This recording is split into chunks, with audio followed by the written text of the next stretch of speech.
नमस्कार दोस्तों, आज का जो हमारा टॉपिक है स्कैफोल्ड ट्यूब या उसको हम लोग स्कैफोल्डिंग पाइप बोलते हैं, उसके बारे में हम लोग आज जानकारी लेंगे।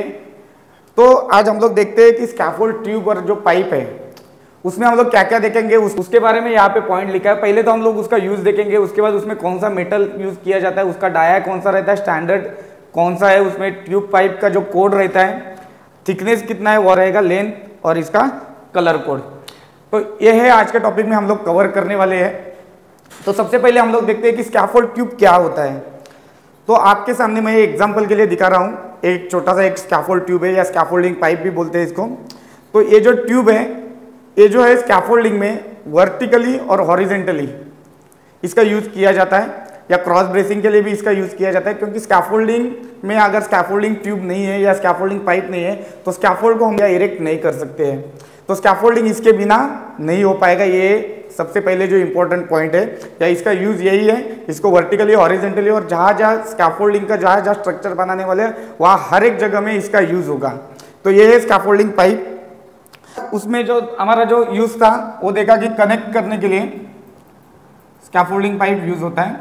सेकेंड है, इसमें जो मेटल रहता है, कौन कौन सा मेटल का ही यूज करने के लिए हम लोग को अलाउड है।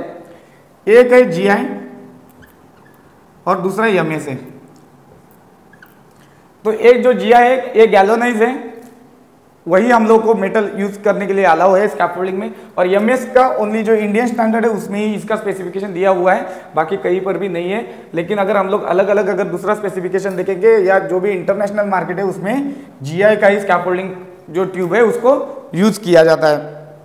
उसके बाद ये जो उसका जो डाया रहता है, स्कैफोल्डिंग जो ट्यूब है, ये जो ट्यूब है इसका जो NB है मतलब नॉमिनल बोर है, मतलब इनर डाया भी बोलते हैं उसको, तो जो रहता है वो 40 NB रहता है। और इसका OD है मतलब आउटर डाया 48.3 mm। तो ये इसका डाया है स्कैफोल्डिंग ट्यूब का। अभी हम लोग देखते हैं इसका जो स्टैंडर्ड है, इसमें अलग अलग स्टैंडर्ड है। इसमें एक IS स्टैंडर्ड है, इंडियन स्टैंडर्ड, दूसरा BS 12810 12811 है। उसके बाद NASC TG20, ये सब ट्यूब फिटिंग के लिए जहाँ पर भी स्कैफोल्डिंग ट्यूब हम लोग यूज करने वाले हैं उसी के लिए ये स्टैंडर्ड और ये स्पेसिफिकेशन है। तो ध्यान रखना हम लोग को IS का जो इंडियन स्टैंडर्ड है या BS 12810 और 11 NASC के TG20। तो ये जो है ये स्टैंडर्ड का ही हम लोग या इसी का जो अंदर में जो स्पेसिफिकेशन दिया होगा उसी हिसाब से हम लोग को ट्यूब यूज करना है। उसके बाद ये जो ट्यूब का जो कोड रहता है, ये तो इसके अंदर में हम लोगों को स्पेसिफिकेशन दिया हुआ है, लेकिन स्पेसिफिकेशन तो इसके अंदर में बहुत सारा रहता है। तो एक जो पर्टिकुलर जो कोड है उसके लिए जो स्कैफोल्डिंग ट्यूब के लिए ही है, BS EN 39 है, ये एक कोड है। या आपने देखा होगा BS 1139 भी आपको मिलेगा, या इधर भी BS EN भी, ये अगर मिक्स रहेगा तो BS EN 1139 भी मिलेगा। नहीं तो उसका जो और एक है EN 10219, ये ऐसा अलग अलग कोड है, आपको इसी के अंदर में मिलेगा। जो स्टैंडर्ड है उसी के अंदर में ये जो कोड है स्कैफोल्डिंग ट्यूब के लिए वो अलग अलग है, वो आप लोग देखे हैं। एक तो ये BS EN 39 का मिलेगा, BS 1139 या EN 10219, या इसमें और एक कोड है वो है IS 1161, मतलब जो इंडियन स्टैंडर्ड जो यहाँ पे बताया था, तो IS 1161। ये अगर कोड रहेगा तो ये कंपनी ही प्रिंटेड रहता है, उसके ऊपर में ही लगा के देता है। तो हम लोग को कोई भी अगर स्कैफोल्डिंग ट्यूब आता है तो उन लोगों को ये सब चेक करना है। अभी इसका जो थिकनेस है, तो इसका क्या है, थिकनेस दो टाइप का रहता है। एक तो है 3.2 mm और दूसरा रहता है 4.0 mm। तो ये दो अलग अलग रहते हैं, तो अलग अलग रहेंगे तो इसके हिसाब से कोड भी चेंज हो जाता है। 3.2 का अगर पाइप रहेगा वो हाई टेंसिल गैल्वेनाइज रहेगा, और जो 4 mm का रहेगा वो गैल्वेनाइज ट्यूब रहेगा। तो ये चीज ध्यान रखना है, अगर 3.2 का है तो वो high tensile galvanise steel tube चाहिए, नहीं तो गैल्वेनाइज स्टील ट्यूब चाहिए। तो आप लोग अपने हिसाब से देख लेना है कि कौन सा हमारे जॉब के लिए, या हमारा जो क्लाइंट का प्रोसीजर है, या हमारा खुद का प्रोसीजर है कंपनी का, या जो ये प्रोसीजर है दिया हुआ है जो अलग अलग स्टैंडर्ड में, तो कौन से हिसाब से हम लोग को जो सही रहेगा उसका हम लोग को यूज करना है। ये हो गया इसके बारे में।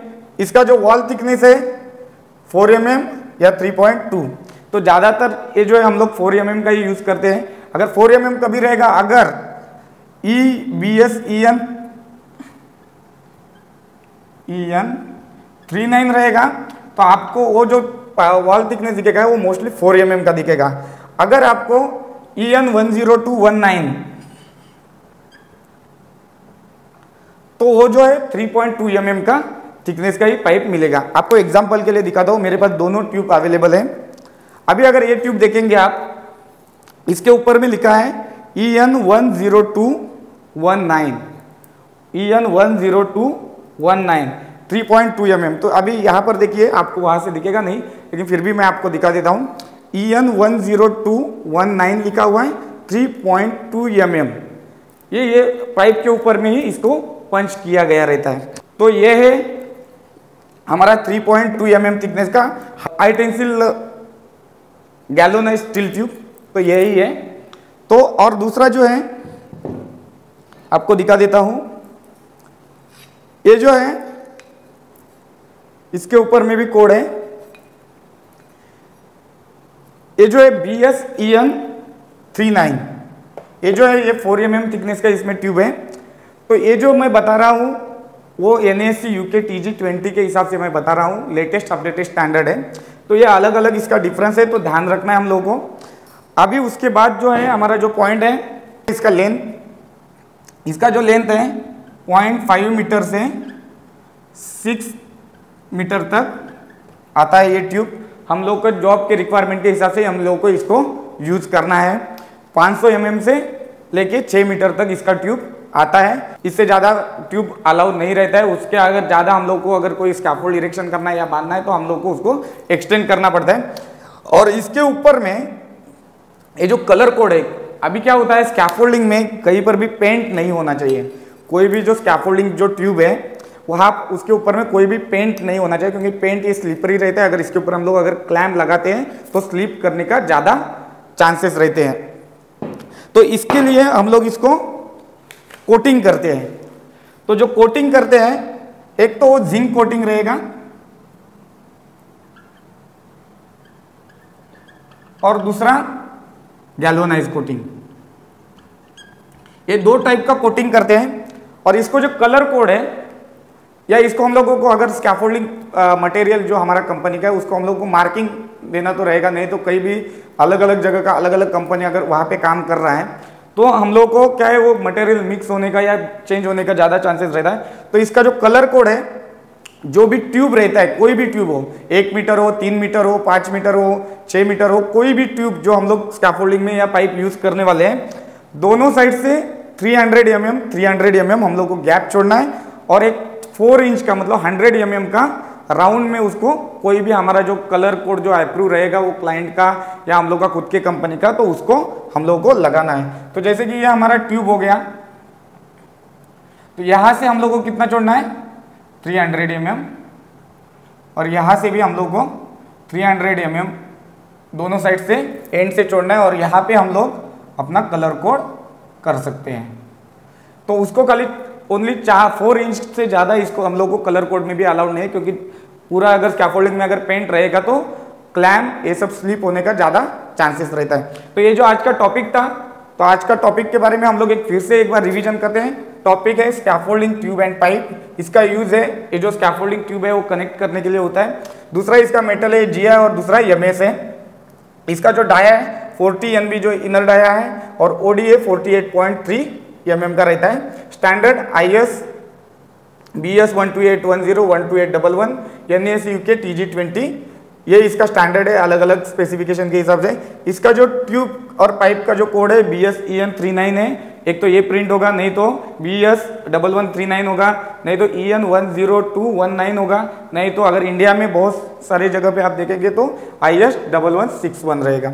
इसका जो थिकनेस है 3.2 रहता है और 4 mm का रहेगा। अगर 3.2 रहेगा तो high tensile galvanise steel tube रहेगा, अगर 4 mm का रहेगा नॉर्मल गैल्वेनाइज ट्यूब यूज कर सकते हैं। इसका जो लेंथ है 0.5 मीटर से 6 मीटर तक, मतलब 500 mm से लेके 6 मीटर तक इसका लेंथ रहेगा। इसका जो कोटिंग है, जो हम लोग को रस्ट या जो डस्ट है उससे बचाने के लिए, उसमें एक जिंक कोटिंग अलाउड रहता है और एक गैल्वेनाइज कोटिंग अलाउड रहता है।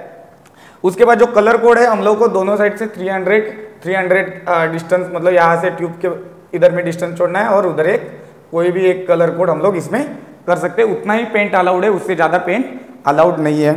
तो ये है आज का हमारा टॉपिक है स्कैफोल्डिंग ट्यूब। स्कैफोल्डिंग ट्यूब का जो टॉपिक है आप लोग को समझ में आया होगा और धीरे धीरे हम लोग और भी अपडेट करते जाएंगे। इसमें जो भी स्कैफोल्डिंग है ये डेली टॉपिक रहेगा, जब तक स्कैफोल्डिंग रहेगा तब तक हमारा यूट्यूब चैनल भी ये चालू रहेगा।